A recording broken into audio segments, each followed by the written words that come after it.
ಏನಲ್ರಿ ಸರ್ ನೀವಿಬ್ಬರೂ ಯಾವ ಊರು ನೀವು?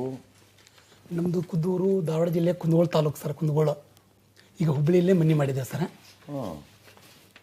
ನಮ್ಮ ಶ್ರೀಮತಿ ಸರ್. ನಮಸ್ಕಾರ. ಹ್ಞೂ ರೀ ಸರ್. ಅವ್ರದ್ದು ಹಾವೇರಿ ಜಿಲ್ಲೆ ಸವಣೂರು ತಾಲೂಕು ಕುನಿಮೆಳ್ಳಿ ಅಂತ ಒಂದು ಹಾವೇರಿನ? ಹ್ಞೂ ರೀ ಸರ್. ನಮ್ಮ ತವ್ರ ಮನೆ ಹಾವೇರಿ ಸರ್.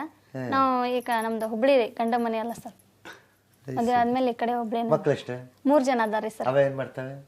ಫಸ್ಟ್ ಹುಡುಗಿ 4ನೇ ಕ್ಲಾಸ್ ರೀ ಸರ್. ಚಿಕ್ಕದು? ಹ್ಞೂ ರೀ. 2ನೇದವ ಸರ್ ಲೇಟ್ ಲರ್ನರ್ ರೀ. ಅವನ ಸ್ವಲ್ಪ ಡೌನ್ ರೀ. ಅವನ ಪ್ರೈವೇಟ್ ಸ್ಕೂಲ್ಗೆ ಹಾಕ್ಯಾರಿ, ಸುಧಾ ಆರ್.ಎನ್. ಶೆಟ್ಟಿ ಸ್ಕೂಲ್ ರೀ ಸರ್.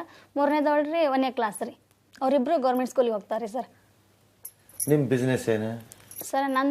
ನಾನು ಕೇಟ್ರಿಂಗ್ ಮಾಡ್ತೇನೆ ರೀ ಸರ್. ನೀವು? ಹ್ಞೂ ರೀ ಸರ್. ಈ ಸಾಹೇಬ ಅವರು ಮೊದಲು DRP ಒಳಗೆ ವರ್ಕ್ ಮಾಡ್ತಿದ್ರಿ ಸರ್. DRP ಒಳಗೆ ರೀ ವರ್ಕ್ ಮಾಡ್ತಿದ್ರಿ ಸರ್. ದೇವದಾಸಿ ರಿಯಾಫಿಂಗ್ ಪ್ರಾಜೆಕ್ಟ್ ಅಂತ ಸರ್. ಪ್ರಾಜೆಕ್ಟ್ ಹಾವೇರಿಗೆ ಇರ್ತೀನಿ ಸರ್ ನಾನು. ನಮ್ಮ ತಾಯಿ ತೀರ್ಕೊಂಡ್ಮ್ಯಾಗ ಅಲ್ಲಿ ಹೋಗ್ಲಿಕ್ಕೆ ಮತ್ತು ಮಕ್ಕಳ ಸಾಲಿಗೆ ಕಳ್ಸೋಕ್ಕೆ ತೊಂದರೆ ಆಗತ್ತೆ. ನಮ್ಮ ಲೇಟ್ನರ್ ಹುಡುಗ ಸರ್, ಬೆಳಗ್ಗೆ 8 ಗಂಟೆ ಕರ್ಕೊಂಡು ಹೋಗ್ತಾರೆ ಅವನ್ನ. ಹಾಗಾಗಿ ನಾನು ಅದನ್ನು ಬಿಟ್ಟು ಇಲ್ಲಿ ಅಬ್ದುಲ್ ನಜೀರ್ ಸಾಬ್ ಟ್ರೈನಿಂಗ್ ಸೆಂಟರ್ ಇದೆಯಲ್ಲ ಸರ್, ಧಾರವಾಡ ಪ್ರಾದೇಶಿಕ ಕೇಂದ್ರ ಐತೆ ಸರ್ ಧಾರವಾಡನಲ್ಲಿ. ಅಲ್ಲಿ ಸೆಕ್ಯೂರಿಟಿಯಾಗಿ ಕೆಲಸ ಮಾಡ್ತಾನೆ ಸರ್ ಈಗ. ನೀವು? ಹ್ಞೂ sir. Okay. Madam catering? Sir ನೀವು ಮನೆಯಾಗೆ ಹೋಟ್ಲು ಮಾಡ್ತೀರಿ? ಮೊದಲು ಮನ್ಯಾಗ ಮಾಡ್ತಿದ್ರಿ ಸರ್. ಈಗ ಅಲ್ಲೇ ಸಫಿಸಿಯೆಂಟ್ ಜಾಗ ಆಗ್ಲಿಲ್ಲದಕ್ಕೆ ರೀ, ಸೊ ಬೇರೆ ಕಡೆ ತೊಗೊಂಡು ಮಾಡ್ತಾರೆ ಸರ್. ಎಷ್ಟು ಮಂದಿ ಅದಾರ ನಿಮ್ಮ ಜೊತೆ? ಅದಾರಿ ಸರ್, ಒಂದು 6-7 ಜನ ಅದಾರಿ ಸರ್. ಎಷ್ಟು ಮಂದಿಗೆ ನೀವು ಊಟ ಮಾಡಕ್ಕೆ ಹಾಕ್ತೀರಿ ಸರ್? ನಂದು ಫಂಕ್ಷನ್ಗಳಿಗೆ? ಹ್ಞೂ ರೀ, ಫಂಕ್ಷನ್ಗಳಿಗೆ ಮಾಡ್ತೇನೆ ರೀ ಸರ್. ಮನಿ ಗಿನಿ ಕಟ್ಟೋದು, ಗೃಹ ಪ್ರವೇಶ ಈ ಟೈಪ್ ಎಲ್ಲ ಆಲ್ಮೋಸ್ಟ್ ಅಲ್ಲಿ ಎಲ್ಲ ಮಾಡ್ತೇನೆ ರೀ ಸರ್. ನಂದು ಕೇಟ್ರಿಂಗ್ ಕೆಲಸ ಮಾಡಿಸ್ತೀರಿ? ಹ್ಞೂ ರೀ ಸರ್. ಕೇಟ್ರಿಂಗ್ ಕೆಲಸ ಇಲ್ದಾಗ ರೀ ಸರ್ ದಾಸೋಹ ಮಾಡ್ತೇನೆ ರೀ. ಯಾಕೆ? ನಂಗೆ ಅದು ದಾಸೋಹ ಮಾಡೋದ್ರೊಳಗೆ ಆಸಕ್ತಿ ಸರ್. ಭಗವಂತ ಒಂದು ಸ್ವಲ್ಪ ಕೊಟ್ಟಾನಲ್ರಿ. ಫ್ರೀ? ಹ್ಞೂ ರೀ ಸರ್. ಯಾರು ಬಂದು ತಿಂತಾರದ ಸರ್? ಜನ ಎಲ್ಲ ತಿಂದ್ರಿ ನಮ್ಗೆ ಸಾಕಷ್ಟು ಆಶೀರ್ವಾದ ಕೊಟ್ಟು ಹೋಗಾರಿ, ನಿಮ್ಗೆ ಪುಣ್ಯ ಆಗಲಿ ಅಂತಂದ್ರಿ. ಈಗ ಆಟೋ ಸ್ಟ್ಯಾಂಡ್ ಇರ್ತಾವೆ ಸರ್, ಆಟೋ ಸ್ಟ್ಯಾಂಡ್ ಕೊಡ್ತಾರೆ ಸರ್, ಬಸ್ ಸ್ಟ್ಯಾಂಡ್ ಕೊಡ್ತಾರೆ ಸರ್, ದೇವಸ್ಥಾನ ಕೊಡ್ತೇವೆ ಸರ್. ಹುಬ್ಳಿಯಾಗ? ಹ್ಞೂ ರೀ ಸರ್. ಮತ್ತೆ ನಾನು ಮೊನ್ನೆ ಬಂದಾಗ ಯಾರು ನಂಗೆ ಹೇಳೇ ಇಲ್ಲ. ನಾನು ಬಂದು ಪುಕಟೆ ಫ್ರೀ ಊಟ ಮಾಡ್ತಿದ್ದೆ. ಅಂದ್ರೆ ನಮ್ಮ ಕೆಲಸದಾಗ ಕೆಲ್ಸಕ್ಕೆ ಹೋಗ್ತೇವೆ ಸರ್. ಯಾವಾಗ ಕೆಲಸ ಇರಂಗಿಲ್ಲ ಸರ್, ನಮ್ಮ ಕೇಟ್ರಿಂಗ್ ಕೆಲಸ ಅಥವಾ ಇರಂಗಿಲ್ಲ ಸರ್, ಅವಾಗ ದಾಸೋಹ ಮಾಡ್ತೇವೆ ಸರ್ ನಾವು ಖಾಲಿ ಇದ್ದಾಗ ಸರ್. ರೊಕ್ಕ ತುಂಬ ಆಗಂಗಿಲ್ಲ ಸರ್? ನಮ್ಮ ಬಂದಿದ್ದ ರೊಕ್ಕನ ದಾಸೋಹಕ್ಕೆ ಇದು ಮಾಡ್ತಾರೆ ಸರ್. ಈಗ ನಾನು ದುಡ್ಡಿರೋದು ಮನೆಗೆ ಕೊಡ್ತೇನೆ ಸರ್, ಅಕ್ಕಿ ದುಡ್ದಿರಲ್ಲ ದಾಸೋಹ ಅವು ಇದೆಲ್ಲ ಮಾಡ್ತಾರೆ ಸರ್. ನಮ್ದು ಖರ್ಚು ಏನಿಲ್ಲ ರೀ ಸರ್. ಹುಡುಗರನ್ನ ಗೌರ್ಮೆಂಟ್ ಸ್ಕೂಲ್ಗೆ ಹಾಕ್ತಾವ್ರಿ, ಅವ್ರ ಹಾಲು ಕೊಡ್ತಾರ್ರಿ, ಊಟ ಕೊಡ್ತಾರ್ರಿ.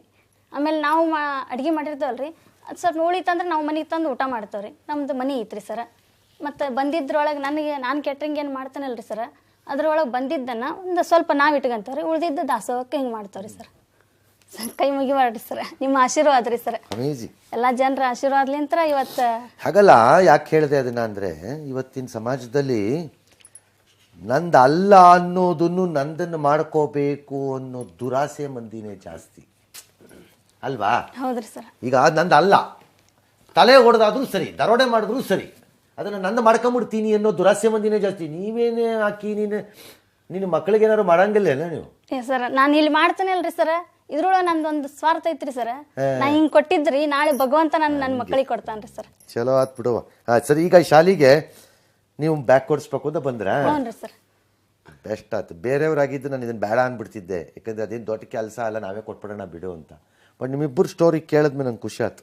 ನಮ್ಗೆ ಒಂದು ಪುಣ್ಯ ರೀ, ಪುಣ್ಯದ ಕೆಲಸ ಕೊಟ್ಟಿರಿ. Very good, unbelievable. ಸ್ವಾರ್ಥರಹಿತವಾಗಿ ಜೀವನವನ್ನು ಸ್ವಾರ್ಥರಹಿತ ಜೀವನ ಎರಡನ್ನೂ ಒಟ್ಟಾಗಿ ಸೇರಿಸಿದ್ರೆ ಸ್ವಾರ್ಥರಹಿತ. ಬಿಡಿ ಬಿಡಿ ಮಾಡ್ಕೊಂಡ್ಬಿಟ್ರೆ ಸ್ವಾರ್ಥನೂ ಇದೆ, ಸ್ವಾರ್ಥ ಇರೋದೂ ಇಲ್ಲ. ಯಾವುದೇ ಸ್ವಾರ್ಥರಹಿತ ಕೆಲಸ ಅಂದಾಗ ಅದರ ಒಳಗೆ ಸ್ವಾರ್ಥವೂ ಅಡಗಿದೆ ಎಂದೇ ಪರಿಭಾವಿಸಬೇಕು.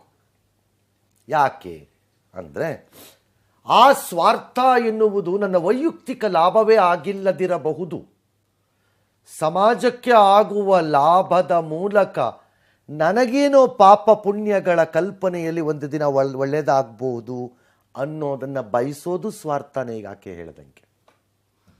ಹಾಗಾಗಿ ಈ ರೀತಿ ಸಣ್ಣ ಒಂದು ಉದ್ಯೋಗದಲ್ಲಿ ನನಗೆ ಬಂದಿದ್ದನ್ನು ನಾನು ವಾಪಸ್ಸು ಸಮಾಜಕ್ಕೆ ಕೊಡ್ತೀನಿ ಅನ್ನೋಂಥ ಭಾವನೆಗಳಲ್ಲಿ, ಸಮಾಜದಲ್ಲಿರುವುದನ್ನೆಲ್ಲ ದೋಚಿ ನುಂಗಿ ನೀರು ಕುಡಿತೀನಿ ಅನ್ನೋ ಭಾವನೆ ಇರೋರು ಎಲ್ಲಿ? ಇವರಿಬ್ಬರ ಮಧ್ಯೆ ನಾವಿರ್ತೀವಿ. ಬ್ಯೂಟಿ ಆಫ್ ಲೈಫ್ ಇದು.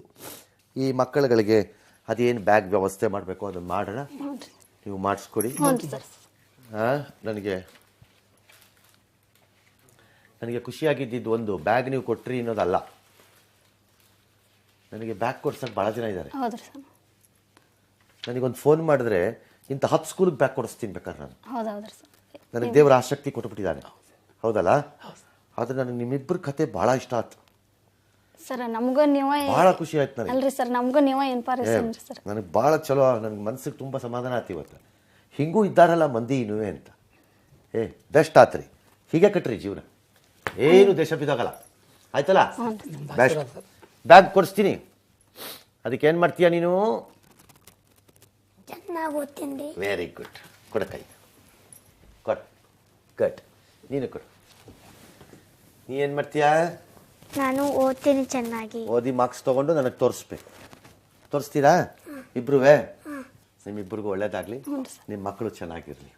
ಸರ್ ನಮಗೂ ಸ್ವಲ್ಪ ಬೆನ್ ತಟ್ಟಿ ಮುಂದೆ ಹೋಗ ಅಂತ ಹೇಳಿದವರಿಗೆ ನನಗೆ ಇವತ್ತಿನ ನಿಮ್ಮ ಸ್ಟೋರಿ ಅವ್ರಿಗೆ ಭಾಳ ದಿನ ಆದಮೇಲೆ ನಾನು ಇಷ್ಟಪಟ್ಟಿರೋ ಸ್ಟೋರಿಗಳಲ್ಲಿ ಒಂದಿದುವೆ. ನಂಗೆ ಭಾಳ ಖುಷಿ ಆಯ್ತು. ನೀವು ದೊಡ್ಡ ಆಫೀಸರ್ ಆಗಿದ್ದು ನಾನು ತಲೆ ಕೆಡಿಸ್ಕೊತಿರ್ಲಿಲ್ಲ.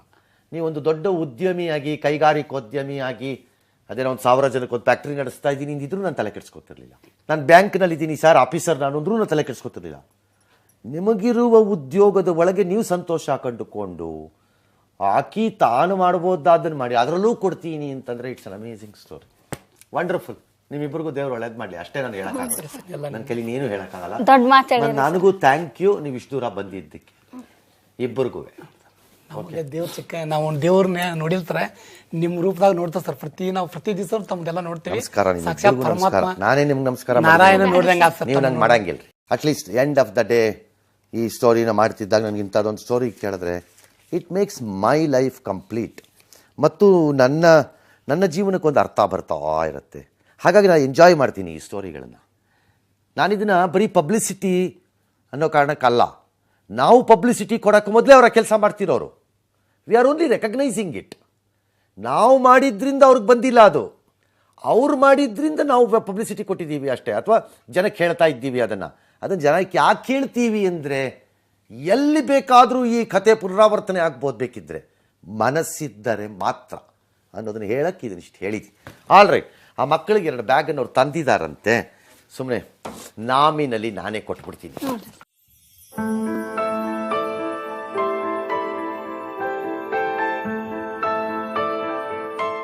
ಮತ್ತೊಂದು